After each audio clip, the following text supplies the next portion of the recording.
the Security Conference have a long-standing connection. Since his first visit as a young senator, he's returned to Munich time and again. For example, in 2009, when he just assumed what would become the second highest office of his career. Of course, this was great news for me. Never before had the sitting Vice President of the United States participated in the Munich Security Conference. During his visits as Vice President, Joe Biden presented himself as a staunch transatlanticist. Europe, all of you, are the cornerstone of the United States' engagement in the rest of the world. At Hotel Bayerischer Hof, Joe Biden also met with the German Chancellor. Just like him, Angela Merkel has been a frequent guest at the Security Conference ever since her time as opposition leader in the German Bundestag. For many observers, her remarks at the conference 2 years ago rank among her most passionate speeches. Because we realize that there is tremendous pressure on our classical, familiar order. The question now is whether we fall apart like the pieces of a puzzle and believe that each of us can best solve the problem on their own. And as a German Chancellor, I can only say, in that case, our chances are slim. French President Emmanuel Macron made it clear at last year's Security Conference, in a world where the Americans are on the retreat, he's counting on a strong Europe. We need freedom to act and independence in Europe, our own strategy. But already in 2019, Joe Biden gave a promise to the United States allies for the time after Donald Trump. We will be back. Don't have any doubt about that. He promised that one day the United States would do more for Europe and for NATO again. Ladies and gentlemen, making the transatlantic partnership work means reinvigorating ties among key countries in Europe and in North America. I could not be more excited today to welcome 3 very special guests, virtually, of course, to Munich today. Thank you so much for joining us. A very, very warm welcome. Good morning to Washington, D.C. Hallo nach Berlin. Et bonjour à Paris. Mr. President, Monsieur le Président, Frau Bundeskanzlerin, we are so excited to have you here together and have you talk about a new transatlantic agenda. And I'm sure you are aware that Boris Johnson will join this program a little later. He was still busy with wrapping up the G7 meeting in which you all participated earlier. So now, as our first speaker in this program, it is my privilege to welcome the 46th President of the United States. President Joe Biden has truly been a loyal and long-term friend of the Munich Security Conference. In 2019, Mr. President, you said in this very place, in this very hall, we will be back. Mr. President, thank you for keeping that promise. We welcome you back to the stage, and you have the floor. Thank you so much. Thank you, Mr. Ambassador. It's great to be with Angela and Emmanuel. We just spent a part of, from Washington perspective, morning together. But I want to say hello to everyone and thanks you at the Munich conference for hosting this special session. For decades, as you pointed out, I participated in the Munich Security Conference as a U.S. Senator, joining my colleagues on both sides of the aisle to affirm the importance of the transatlantic partnership. 3 times as Vice President of the United States, including delivering the first international foreign policy address of the Obama-Biden administration in the first months we were in office. And 2 years ago, as you pointed out, when I last spoke in Munich, I was a private citizen. I was a professor, not an elected official. But I said at that time, we will be back. And I'm a man of my word. America is back. I speak to you today as President of the United States at the very start of my administration, and I'm sending a clear message to the world. America is back. The transatlantic alliance is back. And we are not looking backward. We are looking forward together. It comes down to this. The transatlantic alliance is a strong foundation, the strong foundation on which our collective security and our shared prosperity are built. The partnership between Europe and the United States, in my view, is and must remain the cornerstone of all that we hope to accomplish in the 21st century, just as we did in the 20th century. The challenges we face today are different. We're at an inflection point. When I spoke to you as a senator and even as vice president, the global dynamics have shifted. New crises demand our attention. We cannot focus only on the competition among countries that threaten to divide the world, or only on global challenges that threaten to sink us all together if we fail to cooperate. We must do both, working in lockstep with our allies and partners. So let me erase any lingering doubt. The United States will work closely with our European Union partners and the capitals across the continent, from Rome to Riga, to meet the range of shared challenges we face. We continue to support the goal of a Europe whole and free and at peace. The United States is fully committed to our NATO alliance, and I welcome Europe's growing investment in the military capabilities that enable our shared defense. You know, to me and to the United States and to us, we'll keep faith with Article 5. It's a guarantee.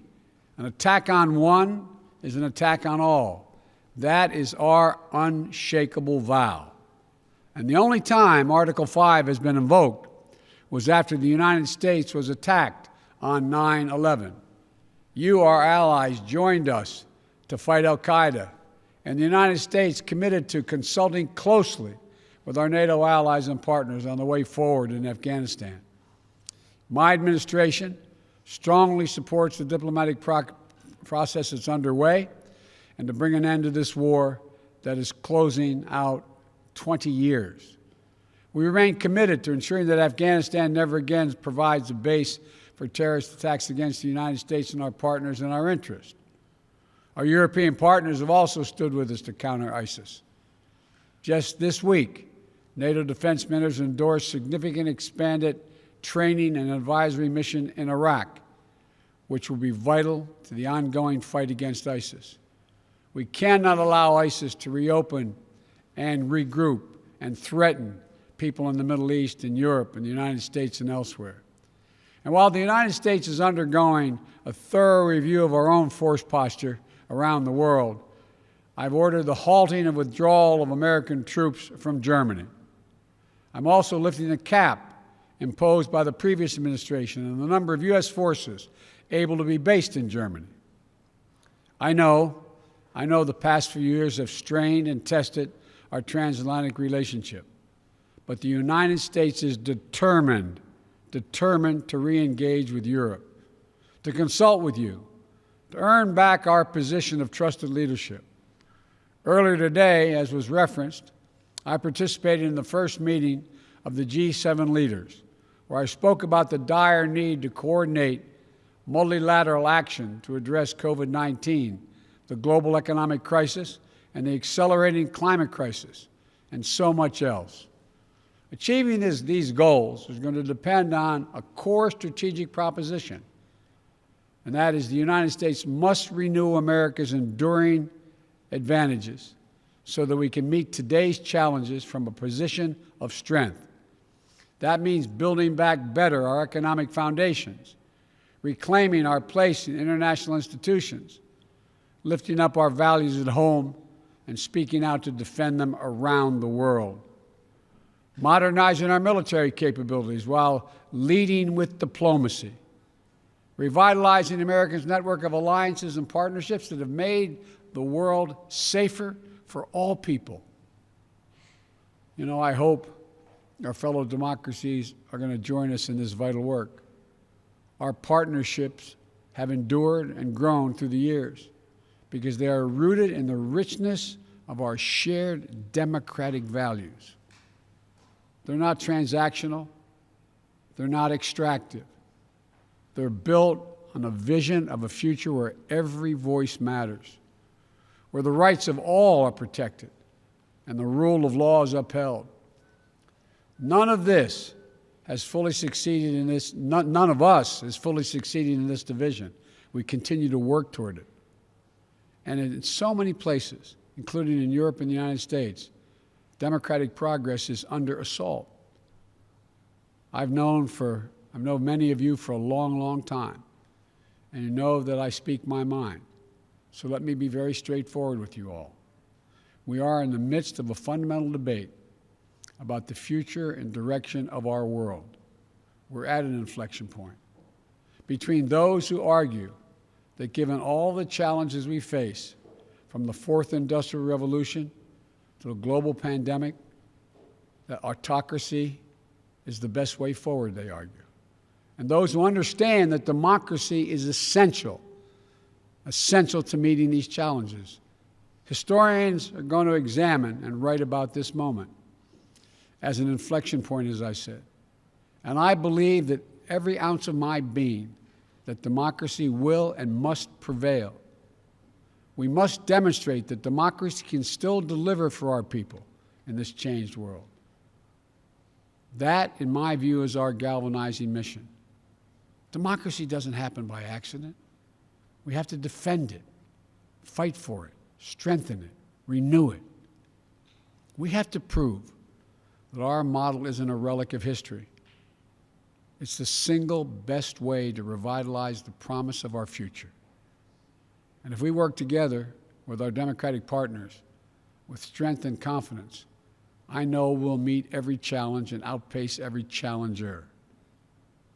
You know, we must prepare together for long-term strategic competition with China. How the United States, Europe, and Asia work together to secure the peace and defend our shared values and advance our prosperity across the Pacific will be among the most consequential efforts we undertake. Competition with China is going to be stiff. That's what I expect, and that's what I welcome, because I believe in the global system Europe and the United States together with our allies in the Indo-Pacific worked so hard to build over the last 70 years. We can own the race for the future. But to do so, we have to be clear-eyed about the historic investments and partnerships that this will require. We have to protect for space for innovation, for intellectual property, and the creative genius that thrives with the free exchange of ideas in open democratic societies. We have to ensure that the benefits of growth are shared broadly and equitably, not just by a few. We have to push back against the Chinese government's economic abuses and coercion that undercut the foundations of the international economic system. Everyone must play by the same rules. U.S. and European companies are required to publicly disclose corporate governance structures and abide by rules to deter corruption and monopolistic practices. Chinese companies should be held to the same standard. We must shape the rules that will govern the advance of technology and the norms of behavior in cyberspace, artificial intelligence, biotechnology, so that they are used to lift people up, not used to pin them down. We must stand up for the democratic values that make it possible for us to accomplish any of this, pushing back against those who would monopolize and normalize repression. You know, this is also how we're going to be able to meet the threat from Russia. The Kremlin attacks our democracies and weaponizes corruption to try to undermine our system of governance. Russian leaders want people to think that our system is more corrupt or as corrupt as theirs. But the world knows that isn't true, including Russia's own citizens. Putin seeks to weaken the European project and our NATO alliance. He wants to undermine the transatlantic unity and our resolve, because it's so much easier for the Kremlin to bully and threaten individual states than it is to negotiate with a strong and closely united transatlantic community. That's why standing up for the sovereignty and territorial integrity of Ukraine remains a vital concern for Europe and the United States. That's why addressing recklessness, Russian recklessness, and hacking into computer networks in the United States and across Europe and the world has become critical to protecting our collective security. The challenges with Russia may be different than the ones with China, but they're just as real.